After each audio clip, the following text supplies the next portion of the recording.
Hi folks, welcome to the Prepared Homestead. This is Travis. Thank you all for stopping by to watch. Well, we had our big meeting yesterday, first one for the year. We took the month of December off, just a lot of things going on, and so yesterday, that's why my voice is a little rough.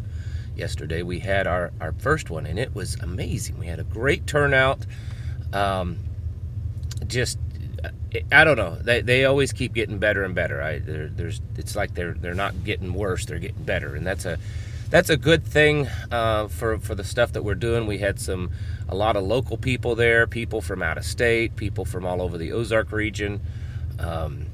We were paid a visit, not in a bad way, from the fire chief captain, fire department chief, and assistant chief. And they were really, I think, impressed and enjoyed their time there. Zach Bauer from an American Homestead, good friend of mine, he showed up, and so he was there also.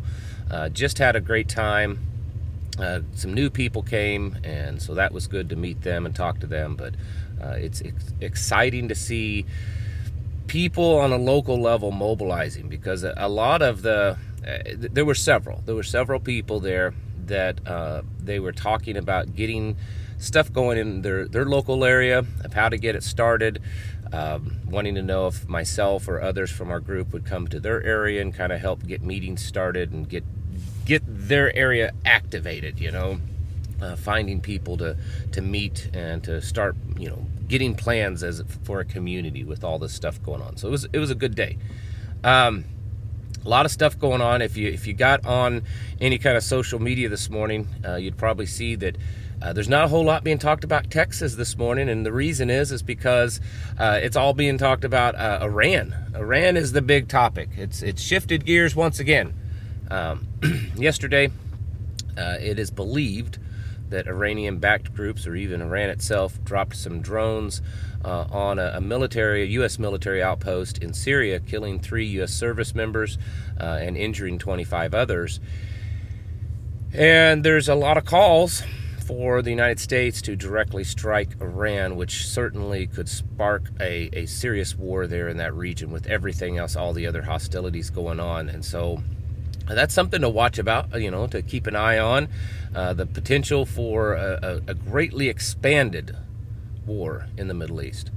Of course, the stuff going on with Texas is still happening. A lot of people are making their way down there, already have, to try to support that. There's a talk of several thousand truckers driving down there. It's still one of those things that I'm... I don't know what the right word is, but I find myself at odds with a lot of people, and it's not because I disagree with it. It's not because think it's wrong. I have been one of as far as prepper channels, I have talked maybe more, or at least a lot compared to others, about this situation at the border. I've talked about it at length, many videos over the last year or two. And I absolutely believe it's and I've said this, that it's probably one of the most crucial, critical, important things that's happening right now for you and I, is what's happening at the border. I think that's extremely important, and it's ridiculous and sick that millions and millions have been pouring across the border, hundreds of thousands a month. Last month they set a record, over 300,000 crossed the border. So this is a major issue. There's a whole plethora of problems because of that. I don't think I need to go into all the detail of all the issues, but this thing with border at the border with Texas and the United States does seem to be strange.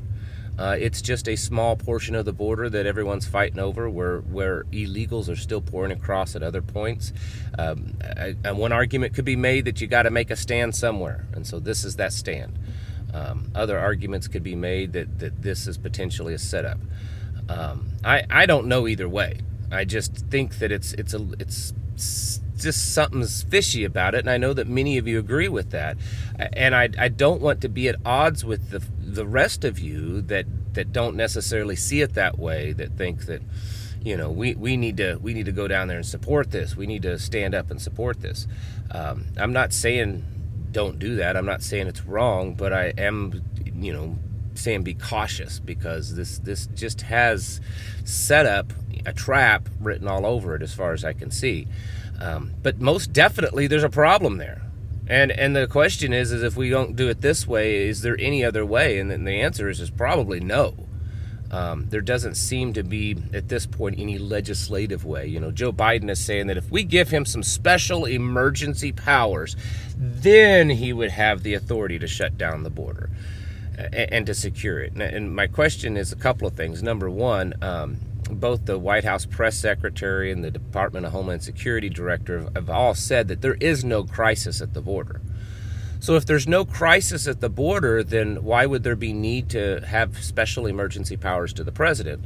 And then this next question is why does he need that if up until now with previous presidents, they've been able to maybe not secure the border, but greatly reduce the amount of illegals pouring across the border?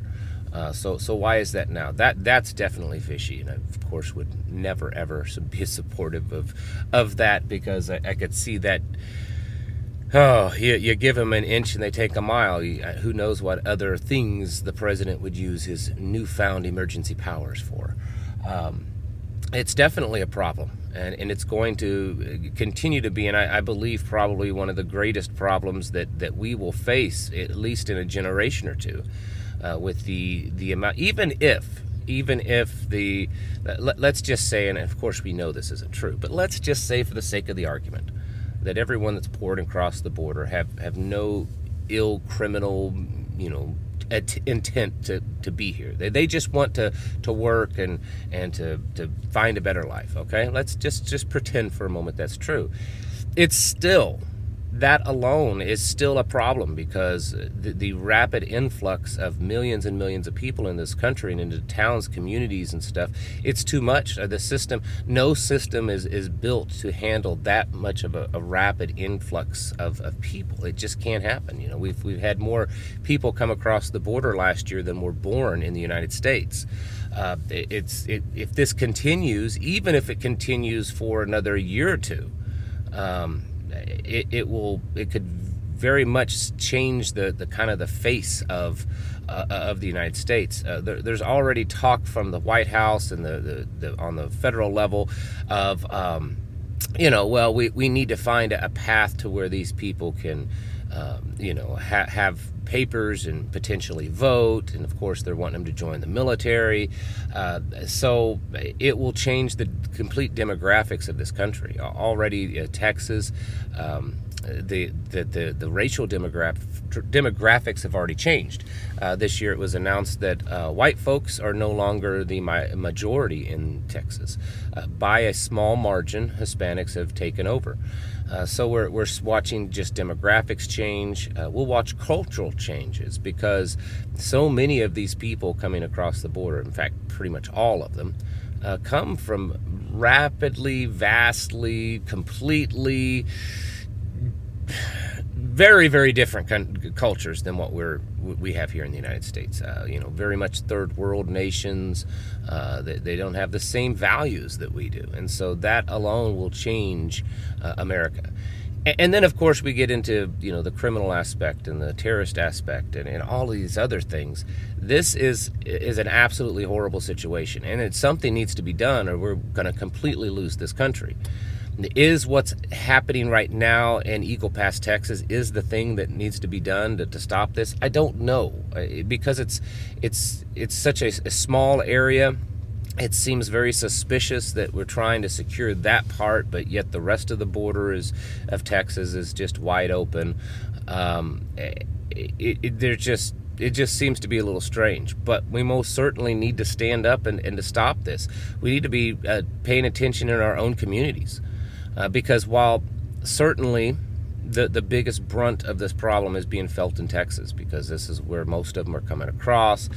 Many of them are staying in Texas, but the fact is that many are not staying in Texas. And there's problems all over the United States where, there's crime problems or just great burdens to local systems, because the hospitals can't handle it and the police can't handle it and the social services can't handle it, even the food systems, grocery stores, all this, because that there's an increase. There's reports of I've been reading over the last, several weeks of, a town that has 15,000 people in it, and 1,000 illegals, pour into it. And that may sound like not very many, but for a town of 15,000, that's a lot, and it creates a great burden because the systems developed in that town are meant to handle what exists, and that rapid increase it can't handle. So there's chaos all over the place, and I guess at this point it's like, well, choose which chaos that you want to pay attention to. But a solution, I don't know that there is one in the immediate that is non-violent, that is non-threatening. It's no secret that the Biden administration, especially with this election year, would absolutely love to be able to paint the, kind of MAGA Trump supporting, red-blooded Americans as, violent domestic terrorists, much like that they've tried to do with the January 6th. And so that's the other thing, is this being kind of pushed and set up so that they would have an excuse to, oh, well, here's another thing that Trump and his people did, and watch, dozens, hundreds, maybe even thousands of Americans be locked up and tracked, and bank accounts shut down. I mean, look what happened in Canada with the truckers up there when they were trying to, protest. People lost everything. Their bank accounts were frozen. They lost homes. They lost trucks, because of making payments and stuff. Lost their livelihood. I have no doubt that kind of same thing could happen here. And it's one of those tough decisions. Is this worth the risk, even if it doesn't succeed? Is it worth the risk just to show Americans that we can still stand up, whether we win or fail? It doesn't matter. We can still stand up. Or is this just a big old trap? You're gonna have to figure that one out for yourself. I just think you should be cautious about it. But most definitely, this is a critical thing that's happening, and especially when you add it to stuff with Iran, Syria, Israel, Yemen, Hamas, Russia, Ukraine, North Korea, South Korea. There was reports just yesterday that China has moved more warships in and around Taiwan. Could there be a possibility that everything just pop off at relative, same time, sort of around the same time, within days or a few weeks of each other? Yeah, I could easily see that. I could see multiple things happening in kind of a succession of each other. And that would be devastating. It would absolutely be devastating, and our system could not handle that, I believe. And so that's why we have to be preparing. That's why you need to be stocking up as much as you can. If you have to sacrifice a little to do that, be dedicated and get people around you as much as you can. I know that you all say all the time that, well, I don't have anyone around me. I talk to people and they don't listen. I get it, but you got to keep trying. You'll find someone, okay? You'll find someone that gets it. And you'll find someone that is willing to talk and willing to, come up with a plan of, well, if things get really bad, we can kind of stick together and we can do this and we can barter and trade. We can help each other, creating kind of mutual networks, mutual aid networks. This is something that we all need to be pushing a lot right now, because things don't look good. They just don't. And we have to take it serious. I don't think that this is the year for things to just blow over and be normal.